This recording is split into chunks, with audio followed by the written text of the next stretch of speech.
क्या मजाक चल रहा है सोशल मीडिया पर? হ্যাঁ, তোমাদের লাইফে যেগুলো হচ্ছে সেগুলোর সাথে মানে মজা করছো, আর সোশ্যাল মিডিয়াতে এসে তোমরা যেগুলো করছো, শায়দ তোমাকে অ্যাজ আ ব্লগার সত্যি খুবই পছন্দ করতাম, বাট এখনকার দিনে তুমি যা শুরু করেছো, একটা বিফ তুমি খাও না, ব্রাহ্মণ পরিবারের ছেলে, আমি সব কিছু মানলাম, তাহলে ব্রাহ্মণ পরিবারের ছেলে হয়ে তুমি কি করে একটা মানে মাংস তার মানে ছোঁয়াছুঁই থাকবে, বিফ রান্না হচ্ছে মানে সেই রেস্টুরেন্টে খাসির মাংস, মুরগির মাংস, বিফ সব কিছু ছোঁয়াছুঁই থাকবে, তো সেখানে তুমি খেতে গেছো কেন?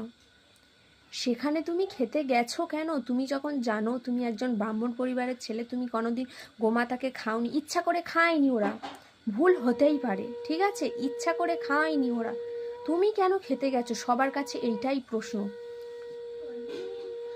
নিজেরা যাবে যেখানে ইচ্ছা খেতে যাবে, সেখানে গিয়ে আবার সেটা সোশ্যাল মিডিয়াতে বলবে। একটা বিফ আর একটা খাসির মাংসের তফাৎ কি কেউ বোঝে না? কোনোদিন কি খাসির মাংস খাইনি আমরা, নাকি তোমরা খাওনি? যে বিফ আর খাসির মাংস তার একটা তফাৎ বুঝবে না? সেটা গিয়ে দিল এক প্লেট, হাম হাম হাম হাম করে খেয়ে নিলাম। হ্যাঁ, সোশ্যাল মিডিয়াতে জাস্ট ট্রেন্ডে থাকার জন্য যা হবে সোশ্যাল মিডিয়াতে ছাড়বো, ট্রেন্ডে ছাড়বো, পয়সা ইনকাম হবে, আর কি এইসব।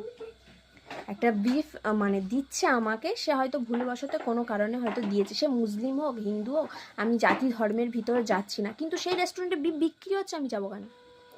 সেই রেস্টুরেন্টে বিফ রান্না হচ্ছে, আমি তাহলে সেখানে খেতে যাবো কেন? আমার কাছে এইটাই প্রশ্ন। এইসব করবো আর সোশ্যাল মিডিয়াতে এসে মজাক চল রা হ্যাঁ, মজাক চল রা বলবো।